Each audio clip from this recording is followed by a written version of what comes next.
Hola, soy Víctor Moya y hoy día vamos a analizar la estructura y función de las neuronas. Bueno, las neuronas forman parte del tejido nervioso junto con las células gliales. Y con respecto al origen embrionario del tejido nervioso, podemos ver que a partir del tubo neural, una estructura que se forma como consecuencia de la neurulación, se van a generar estructuras del sistema nervioso central. Entonces, a partir de las células que constituyen las paredes de este tubo neural, que serían neuroepitelio o neuroectoderma, se van a generar neuroblastos y glioblastos. Los neuroblastos son células precursoras de neuronas, y como ustedes ven, estos van a pasar por distintas etapas hasta diferenciarse en una neurona. Los glioblastos, por su parte, van a dar origen a subtipos de glioblastos, por ejemplo, los oligodendroblastos, que van a dar origen a los oligodendrocitos, y los astroblastos, que van a dar origen a los astrocitos, tanto fibrosos como protoplasmáticos. Pues bien, otro tipo de célula glial va a derivar en cambio del tejido mesenquimático, y esas células son las microglías o microgliocitos. Una de las principales diferencias entre las neuronas y las células gliales es que las neuronas son células excitables, es decir, son capaces de producir potenciales de acción. En cambio, las células gliales no son células excitables, es decir, no son capaces de producir potenciales de acción. En términos muy breves, podríamos decir sobre estas células, por ejemplo, en el caso de los oligodendrocitos, que son los responsables de formar la vaina de mielina en el sistema nervioso central. Por su parte, los astrocitos van a contribuir a formar la barrera hematoencefálica. Dicha barrera va a ser muy importante ya que regula el intercambio de sustancias entre la sangre y las células del tejido nervioso. Asimismo, también limita el paso de las células del sistema inmune hacia el sistema nervioso central. Por lo tanto, actúa como una barrera al sistema inmune. Otro aspecto importante de los astrocitos es que tienen la capacidad de captar neurotransmisores y por lo tanto pueden modular la sinapsis química. Y a su vez también pueden captar iones, lo que puede alterar el potencial de membrana. Por el lado de las microglías son células que realizan fagocitosis en el sistema nervioso central, pudiendo fagocitar potenciales patógenos y restos celulares. Todas estas células, todos estos tipos de células gliales, van a estar localizados en el sistema nervioso central. Sin embargo, otra parte de estas células nerviosas deriva de unas células que migraron separándose del tubo neural. Estas son las llamadas células de la cresta neural.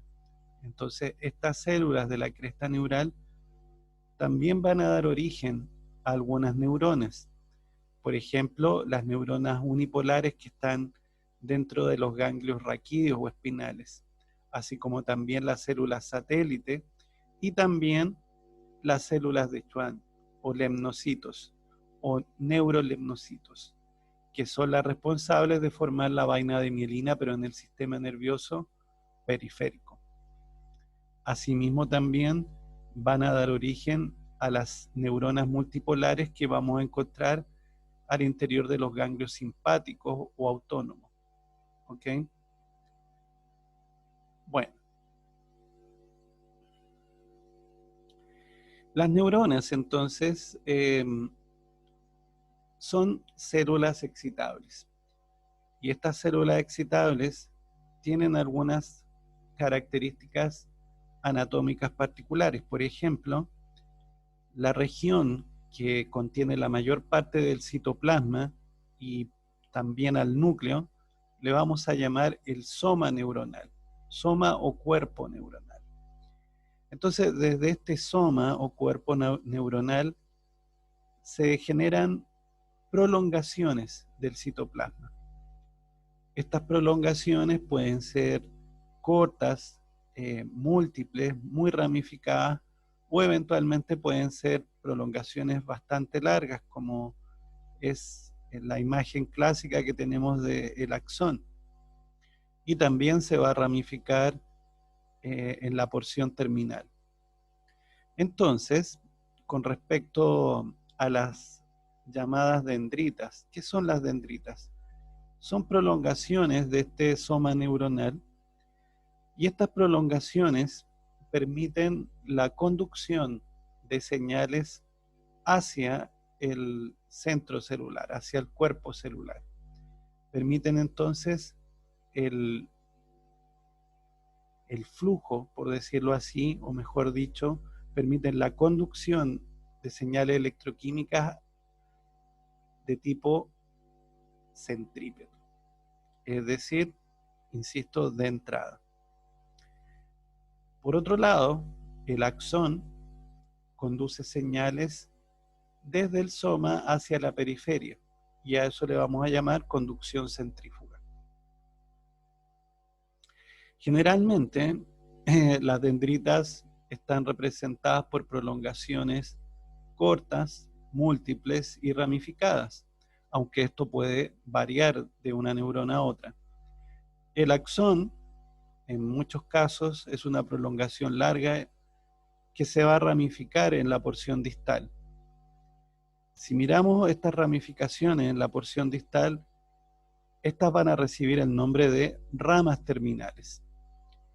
Y en el extremo distal de estas ramas terminales vamos a encontrar una serie de ensanchamientos en el citoplasma, y estas dilataciones o ensanchamientos les vamos a llamar los botones terminales, o también llamados los botones sinápticos. En el interior de los botones sinápticos podremos encontrar eventualmente, también hay, dependiendo del tipo de neurona, vesículas membranosas en cuyo interior encontramos señales químicas llamadas neurotransmisores. Entonces el conjunto de la vesícula membranosa en cuyo interior encontramos estos neurotransmisores le vamos a llamar vesículas sinápticas. Y van a ser importantes estas estructuras en la conexión entre otras neuronas, con otras neuronas y con otras células excitables, como por ejemplo músculos. El término sinapsis, entre paréntesis, significa zona de contacto. Por su parte, si nos concentramos a nivel ultraestructural en el soma neuronal, nos vamos a dar cuenta que aquí está el núcleo, la envoltura nuclear, ¿no es cierto? Y prácticamente la mayor parte del sistema de endomembranas. Es decir, acá vamos a encontrar una abundante cantidad y desarrollo del retículo endoplásmico rugoso y del aparato de Golgi. Asimismo, vamos a observar una gran cantidad de vesículas formándose a partir del aparato de Golgi y viajando del retículo hacia el Golgi. Este simple hecho nos lleva a pensar que esta célula es una célula muy activa en cuanto a procesos de síntesis de proteínas y síntesis de membranas. Es una célula entonces muy activa desde el punto de vista metabólico y con una función secretora muy importante. Vemos a su vez que en el soma hay gran cantidad de mitocondrias, lo que nos puede llevar a pensar que es una célula que tiene alto requerimiento de energía y también un gran consumo de oxígeno. De hecho, las neuronas son extraordinariamente sensibles a las bajas en las presiones parciales de oxígeno.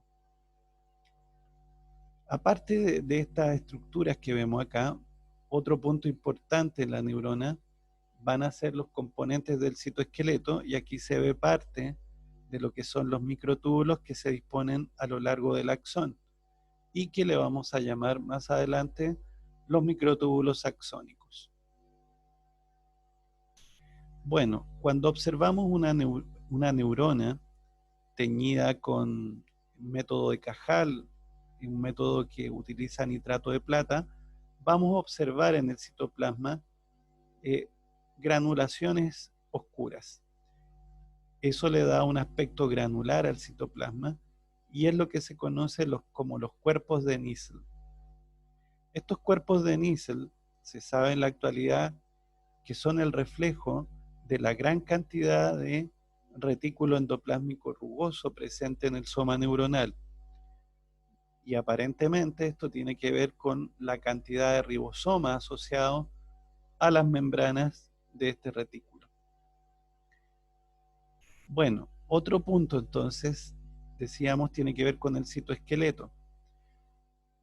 Entonces, vamos a encontrar, por ejemplo, filamentos intermedios, que son lo que se conocen con el nombre de neurofilamentos, y que contribuyen a darle la forma al soma y a las dendritas, pero también tienen un valor para poder identificar las neuronas, por ejemplo, en un corte histológico, ya que si utilizamos anticuerpos contra las proteínas de los neurofilamentos, podemos lograr identificar de manera diferencial a las neuronas con respecto a las células gliales, que eventualmente pueden ser muy parecidas a las neuronas, ya que, como vimos en el caso de los astrocitos, presentan múltiples prolongaciones. Bien. Bueno, aparte de esto, en la neurona también vamos a encontrar microfilamentos de actina, los cuales van a ser importantes para que crezcan las prolongaciones y se conecten con otras estructuras nerviosas, con otras células nerviosas, por ejemplo. Esto va a ser particularmente importante durante el desarrollo embrionario, pero también va a ser importante en la vida adulta. Por otra parte, los microtúbulos, especialmente los microtúbulos que van a estar localizados aquí a nivel axonal, son muy importantes ya que van a actuar como autopistas o vías para el transporte de materiales dentro de la célula. Por ejemplo, vesículas membranosas, mitocondrias, componentes del citoesqueleto, enzimas, etc. Como una muestra de la importancia que tienen los componentes del citoesqueleto para el adecuado funcionamiento de la neurona, vamos a ver un ejemplo con una enfermedad neurodegenerativa que es el Alzheimer. Esta enfermedad tiene una serie de características a nivel histológico y una de ellas es la formación o la acumulación de proteínas beta-amiloides. Y se forman entonces las llamadas placas beta-amiloides. Sin embargo, aparte de la formación de esas placas en el intersticio, dentro de las neuronas también hay cambios importantes. Por ejemplo, aquí vemos una neurona normal, vemos acá el soma, vemos una dendrita por aquí, por acá, y aquí una imagen aumentada de la dendrita. Y vemos que en la dendrita hay unos abultamientos, que son las espinas dendríticas y que permiten la conexión con otras neuronas. Entonces, ¿qué pasa en el Alzheimer? En el Alzheimer se produce la fosforilación anómala de una proteína de unión a microfilamentos, que es la cofilina. Al ser fosforilada esta cofilina, lo que se ha observado es que las dendritas pierden las llamadas espinas dendríticas, lo cual obviamente va a afectar la capacidad de conectar con otras neuronas. Por otra parte, también se ha visto que otra proteína, que en este caso es de unión específica a microtúbulos, estabiliza microtúbulos y además permite formar haces de microtúbulos dispuestos en paralelo, que es la proteína tau. También es fosforilada de manera anómala, y cuando esto ocurre suceden dos cosas. Por un lado, se producen acumulaciones de esta proteína tau alterada, formando una especie de ovillos. Y a esto se le conoce como los ovillos neurofibrilares, y que es muy característico dentro de las alteraciones que ocurren en el citoplasma de la célula. A su vez, los microtúbulos tienden a desestabilizarse, se desintegran estos microtúbulos. Y como ustedes podrán imaginar, esto va a afectar el transporte de materiales, por ejemplo, de vesículas membranosas dentro del citoplasma de la neurona. Esto a su vez va a afectar, por ejemplo, la liberación de neurotransmisores. Y por ende, nuevamente se ve afectada negativamente la sinapsis química. Por otra parte, acá vemos, ¿no es cierto?, clasificación de las neuronas desde una perspectiva morfológica y en base a las prolongaciones a partir del soma. Si clasificamos a las neuronas de acuerdo a las prolongaciones que nacen a partir del soma, vamos a hablar de neuronas multipolares, lo que significa que son varias ramificaciones, múltiples ramificaciones que nacen del soma. Neuronas bipolares, en donde salen dos prolongaciones a partir del soma. Unipolares, en las que sale una prolongación que luego se ramifica, ¿no es cierto? Una prolongación a partir de este soma. Y por último, esta que es una variante de las anteriores, que es esta neurona anaxónica, y que presenta múltiples prolongaciones que van a funcionar como dendritas. Bueno, dentro de las neuronas multipolares hay varios subtipos. Por una parte, tenemos acá esta neurona multipolar clásica de las astas anteriores de la médula espinal. Entonces sería, dentro de este tipo de neuronas, tenemos como ejemplo neuronas motoras. Acá también tenemos una neurona piramidal, dada la forma del soma neuronal. Y de los vértices nacen múltiples prolongaciones. Bueno, estas neuronas las vamos a encontrar en la corteza cerebral. Por otra parte, aquí vemos otro tipo de neuronas, en donde vemos que gran parte de las prolongaciones del soma nacen de un sector o de un polo, más bien de esta neurona. Y estas prolongaciones se ramifican de manera muy profusa, y esto es lo que llamamos una célula o neurona de Purkinje, y las podemos encontrar en la corteza cerebral. Por otra parte, acá, ejemplos de neuronas bipolares podemos encontrar dentro de la retina, formando parte de este epitelio retiniano. También los podemos encontrar en la mucosa olfatoria, en este caso es una neurona olfatoria, y las neuronas unipolares, que también van a cumplir un rol sensorial y que las podemos encontrar, por ejemplo, formando parte de la raíz dorsal del nervio raquídeo o nervio espinal. De hecho, los somas de estas neuronas unipolares van a estar formando parte del ganglio raquídeo o ganglio espinal. Y por último, estas neuronas anaxónicas las vamos a encontrar también formando parte de la retina. Visto entonces con mayor aumento estas neuronas, acá tenemos esta neurona multipolar, típica de la médula espinal, una motoneurona. Aquí tenemos una neurona piramidal del hipocampo, dentro de lo que es la corteza cerebral. Y acá tenemos esta célula de Purkinje y vemos cómo se ramifican estas dendritas de manera muy intensa. Y que se localizan, como ya hemos dicho, en el cerebro.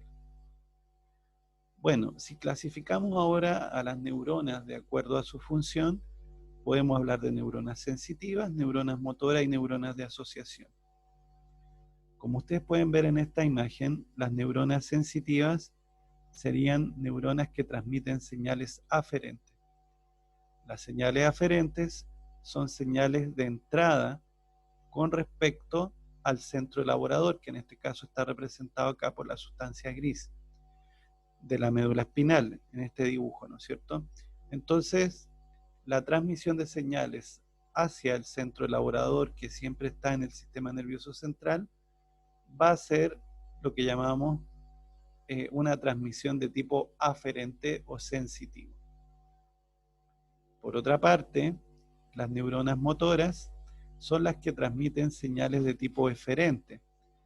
Las señales de tipo eferente salen del centro elaborador y van en dirección hacia los efectores, que en este dibujo están representados por músculo esquelético. Por otra parte, vamos a encontrar un tercer tipo de neurona, que son las neuronas de asociación, o también llamadas a veces interneuronas, y que, como ustedes ven, generalmente están localizadas dentro del sistema nervioso central, asociadas muchas veces a los centros elaboradores, y permiten el contacto entre neuronas. Por ejemplo, en este caso, esta interneurona conecta con una neurona sensitiva por una parte y conecta con una neurona de tipo motor por la otra. Entonces esa es una neurona de asociación dentro de la médula espinal. Bueno, hemos dicho que las neuronas, una de sus características es que son células altamente especializadas, concretamente en la producción y conducción de potenciales de acción, pero están en estado de G0, es decir, están fuera del ciclo celular en forma permanente, dejaron de dividirse estas células. Entonces, una vez que se produce la diferenciación, ya la neurona no se divide. Sin embargo, cuando hablamos del concepto de neurogénesis, nos referimos a la producción de nuevas neuronas. Esto es algo que no nos extraña durante el desarrollo embrionario. Sin embargo, lo que hace relativamente poco tiempo, ¿no es cierto?, no muchos años todavía, que se sabe que también hay neurogénesis en el encéfalo adulto, en el cerebro adulto. Entonces, la pregunta es, bueno, ¿y si hay producción de nuevas neuronas, cómo es esto? Bueno, es importante señalar que en este caso las neuronas no se dividen, sino que lo que en realidad ocurre es que en el encéfalo adulto quedan células que funcionan como células madre o troncales, de manera parecida a lo que discutíamos al comienzo con los neuroblastos. Entonces, a partir de estas células,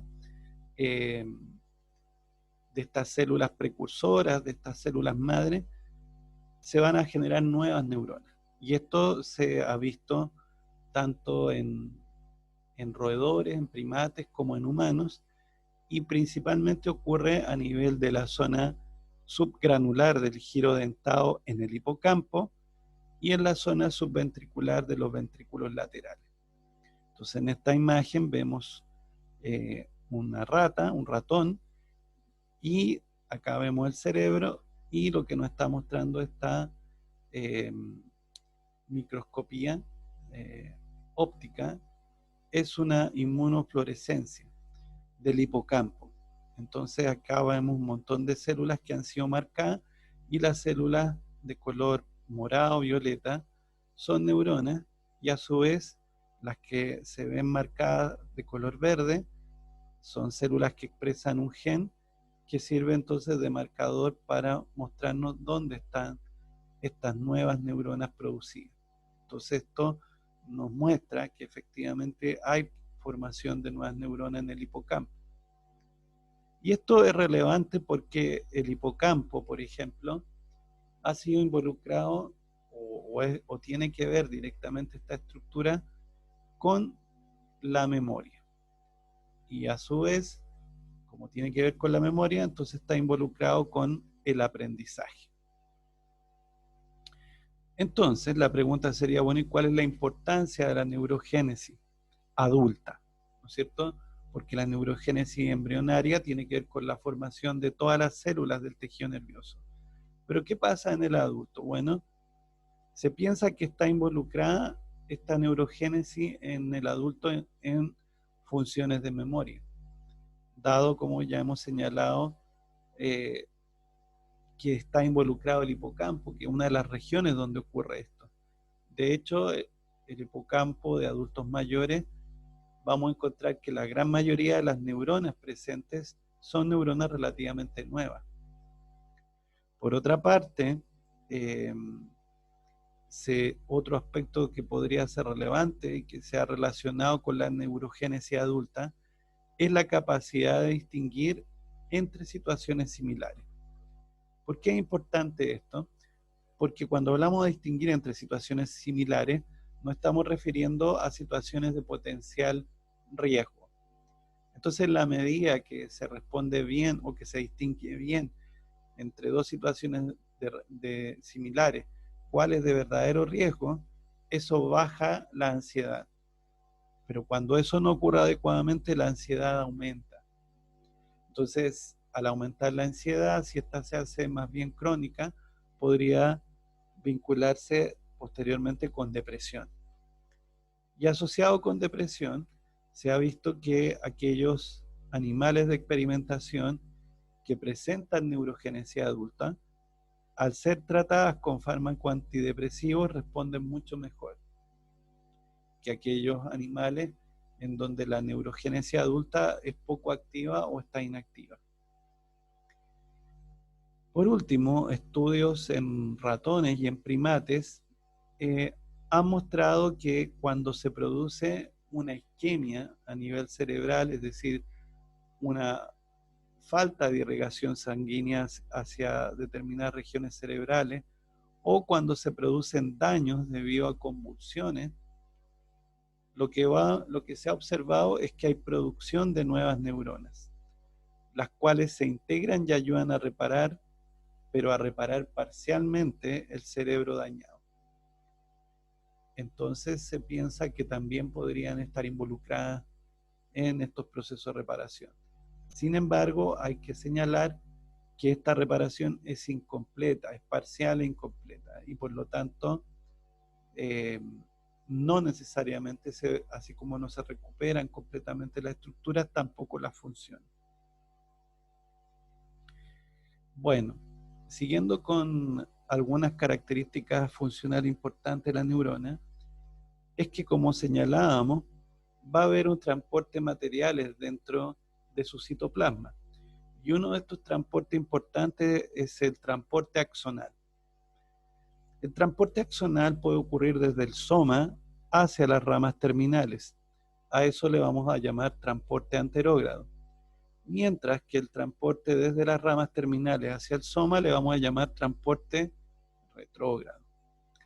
Bueno, si ustedes recuerdan, los microtúbulos, que son los que van a permitir en gran medida el desplazamiento de las cargas, tienen un extremo menos que está normalmente hacia el centrosoma. En este caso aquí, lo podemos ver, acá están los centriolos, el material pericentriolar, ¿no es cierto?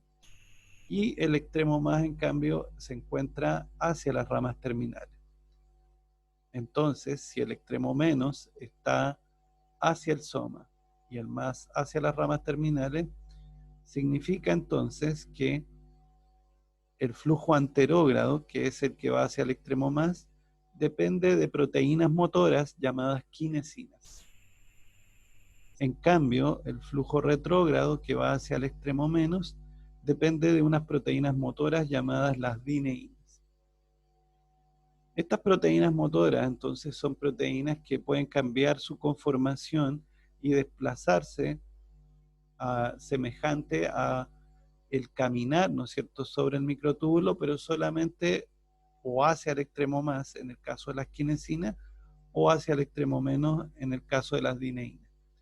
Para generar estos cambios conformacionales, entonces se requiere de ATP, y por lo tanto, este transporte de materiales es activo.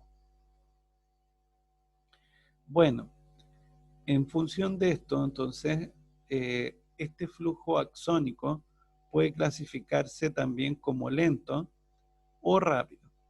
El lento oscila entre 0,2 y 2 micrómetros por minuto. En cambio, el flujo anterógrado rápido puede estar alrededor de 300 o incluso de 200 micrómetros por minuto. Bueno, acá lo que podemos ver son algunas de las características de este transporte axonal rápido. El transporte axonal rápido puede ser anterógrado y puede ser también retrógrado. ¿Qué tipo de organelos, por ejemplo, o estructuras membranosas se movilizan a través de este transporte? Por ejemplo, en el transporte axonal rápido se pueden mover mitocondrias y vesículas membranosas. Solo que este transporte de vesículas membranosas y mitocondrias tiene pequeñas diferencias en cuanto a la velocidad de desplazamiento. Por ejemplo, las vesículas membranosas se mueven 200 a 400 milímetros diarios. En cambio, las mitocondrias se mueven 50 a 100 milímetros diarios. Es importante entonces este transporte anterogrado para el movimiento de mitocondrias desde el soma hacia las ramas terminales y también el transporte de vesículas membranosas. Esto también nos sirve un poco después para poder entender un poco más sobre los neurotransmisores y cómo es su proceso de síntesis. Bueno, si ustedes se fijan, esta vesícula membranosa, ¿dónde se ha originado? Bueno, las proteínas presentes en la membrana de esta vesícula y los polipéptidos, proteínas presentes en el interior, comenzaron su síntesis en el retículo endoplásmico rugoso. Luego, a través de tráfico mediado por vesículas, pasaron al aparato de Golgi, donde continuó el proceso de modificación. Luego, estas proteínas modificadas van a salir del aparato de Golgi, van a continuar siendo cortadas y van a transportarse a través de este flujo anterogrado rumbo a los botones terminales. Estas vesículas eventualmente con péptido en su interior podrían ser vesículas sinápticas. Entonces, de ese modo, aquellas vesículas sinápticas que contienen neurotransmisores de naturaleza péptica significa que iniciaron su síntesis acá en el soma probablemente y luego viajaron por transporte anterogrado hacia las ramas terminales. Por otra parte, ¿no es cierto? Vemos que en el transporte retrógrado se mueven mitocondrias degradadas y también cuerpos multivesiculares. Estas mitocondrias que se transportan de manera retrógrado aparentemente son mitocondrias envejecidas y que están metabólicamente deterioradas o son inactivas. Una de las posibilidades es que cuando estas mitocondrias llegan al soma, ahí son envueltas por membrana de retículo endoplásmico liso, se forma un autofagosoma, el cual luego se fusiona con los lisosomas primarios y de esta manera se produce la autofagia, ¿no es cierto? Y que es un proceso que implica la eliminación de organelos propios de la célula como mitocondrias y eventualmente peroxisomas. Por otra parte, también hay un transporte axonal lento, que como decíamos, irá entre 0,2 y 2 milímetros al día. Este transporte axonal lento es solo anterógrado, y las cosas que se transportan habitualmente acá son componentes del citoesqueleto, ¿no es cierto?, y también algunas enzimas. Ahora bien, ¿cuál es la importancia biológica de este transporte axonal? Bueno, la importancia radica, entre otras cosas, en que va a ser relevante para la formación, por ejemplo, de las vesículas sinápticas y su posterior reciclamiento. También va a ser útil desde el punto de vista metabólico, porque va a permitir, por ejemplo, que mitocondrias desde el soma viajen a distintos segmentos del axón y lleguen finalmente a las ramas terminales. También el flujo axónico, transporte axónico, va a ser un tema necesario para la regeneración nerviosa. ¿Ok? Otro aspecto no tan positivo es que algunos virus pueden aprovechar este flujo retrógrado para infectar la neurona. El caso del virus de la poliomielitis afecta a la placa motora, que es la zona en donde se produce la sinapsis entre la motoneurona y el músculo esquelético. Entonces, de esa manera, el virus contamina las ramas terminales de la neurona y luego aprovecha el transporte retrógrado para llegar al soma neuronal, y ahí entonces eventualmente puede incorporar su ADN en el núcleo y luego a partir de eso se puede expresar y controlar la maquinaria biosintética de la célula. Entonces, de esa manera, el virus, que inicialmente había estado a nivel de placa motora, viajó pasando por el sistema nervioso periférico y finalmente llegando hasta la médula espinal. Y de esa manera, entonces, va a producir un gran daño, particularmente en las funciones motoras de la extremidad inferior. Bueno, como vemos acá, aquí está la regeneración axonal. Tenemos que pensar primero que lo que llamamos un nervio periférico está formado por muchos paquetes o fascículos de fibras mielínicas. La fibra mielínica es un axón que está rodeado por una vaina mielina que forman estas células que en el caso del sistema nervioso periférico van a ser las células de Schwann o estos lemnocitos o neurolemnocitos. Ahora bien, entonces quiere decir que cuando se corta un nervio, en el fondo se están cortando muchas de estas fibras mielínicas. Entonces, si en este ejemplo tenemos una neurona motora inervando un músculo esquelético, significa que aquí hay una sinapsis química que va a inducir potenciales de acción a este músculo esquelético y esto se va a contraer. Ahora bien, un daño en el nervio implica un daño entonces en estas fibras mielínicas. Cuando esto ocurre, la porción distal del axón, la que quedó sin conexión con el soma, va a deteriorarse, va a degenerar y finalmente los fragmentos van a ser fagocitados por estos macrófagos. Entonces, eso va a implicar la denervación, o sea, la pérdida de inervación del músculo esquelético por esta motoneurona. Eso va a traer consigo, entre otras cosas, una disminución en el volumen del sarcoplasma de este músculo esquelético y la pérdida de la capacidad de contracción. No se van a generar potenciales de acción y por lo tanto no va a haber contracción, porque se perdió la conexión.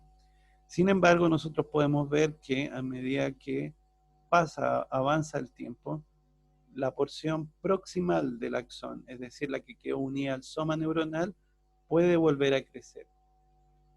Y ese crecimiento depende del transporte axónico. A su vez, para que este crecimiento ocurra volviendo a inervar el músculo esquelético, ahí necesitamos la participación de las células de Schwann o estos lemnocitos. Estas células se van dividiendo y forman una especie de canal que va a favorecer, ¿no es cierto?, y va a orientar de algún modo el crecimiento de esta fibra mielínica. Ese crecimiento o la forma en que ocurre ese crecimiento también va a requerir la participación de señales como los factores de crecimiento nervioso. Entonces, eventualmente, este músculo puede volver a ser reinervado, y al ser reinervado se restablece la sinapsis química, se producen potenciales de acción en el músculo esquelético y puede volver a contraerse. Ese es el esquema. Bueno, entonces está claro que si una de las funciones más importantes de la neurona es el producir y conducir potenciales de acción, entonces hablemos un poco de la neurona y recordemos que es una célula excitable como las células musculares y las células sensoriales o receptoras. Por lo tanto, entonces, vamos a esbozar algunos conceptos que nos van a ayudar luego a entender el potencial de acción y qué es el potencial de membrana. Recordemos que el potencial de membrana es una diferencia de carga entre dos compartimentos, que en el caso de la célula habitualmente están separados por una membrana celular. Esta diferencia de carga es el reflejo de la diferencia de la concentración de iones de cierto tipo entre estos compartimentos. O sea, es un gradiente electroquímico. El potencial de membrana es un gradiente electroquímico. Ahora bien, vamos a hablar del potencial de reposo. ¿Qué es este potencial de reposo? Bueno, es un potencial de membrana y es un potencial de reposo. Este potencial es negativo, siempre es negativo. Y es el potencial que presenta una célula excitable cuando ésta no ha sido estimulada adecuadamente. Entonces, cuando la célula no ha sido excitada, su potencial de membrana está entre menos 60 y menos 70 milivolts.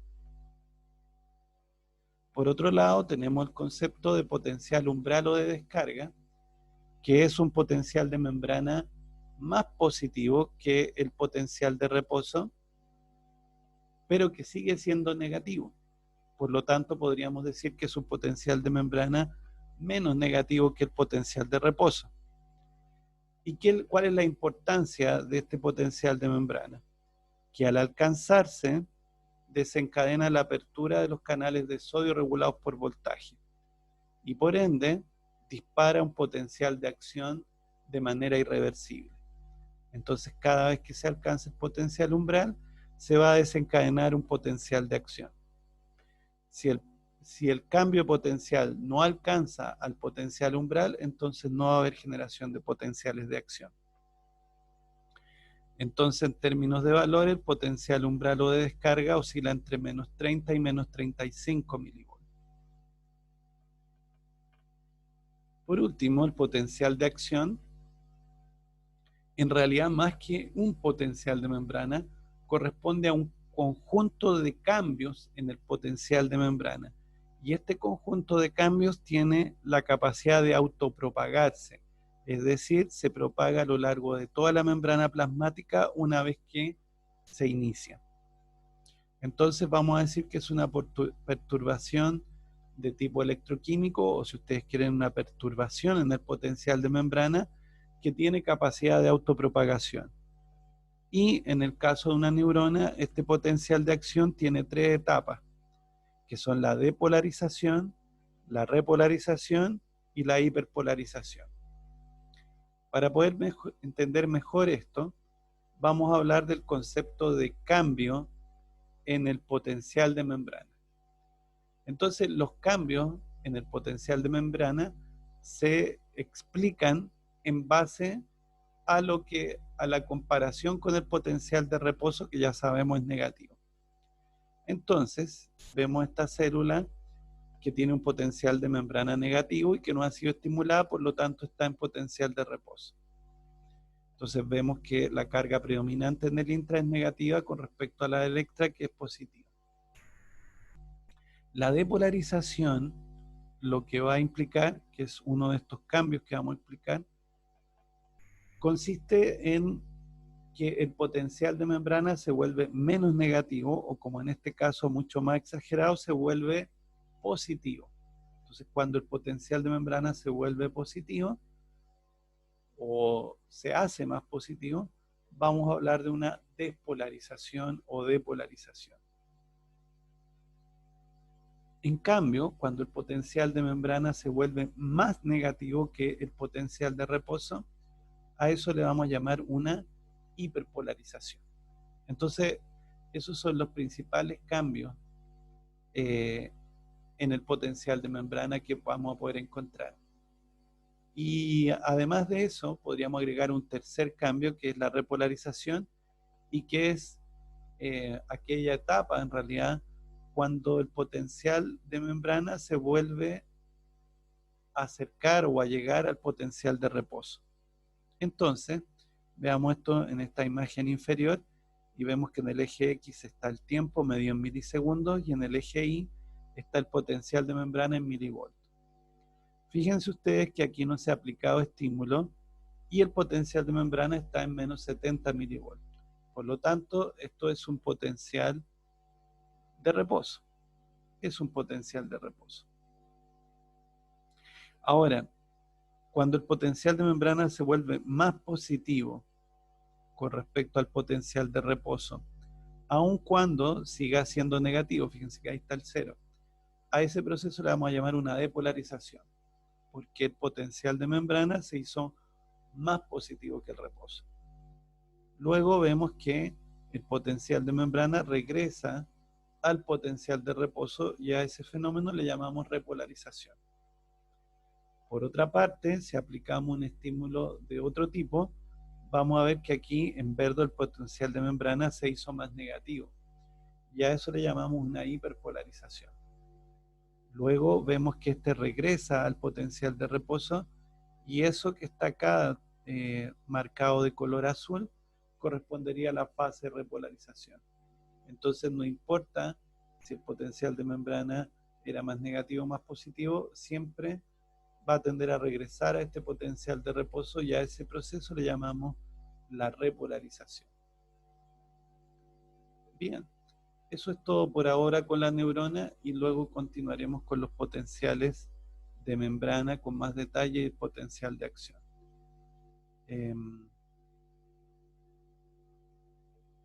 Muchas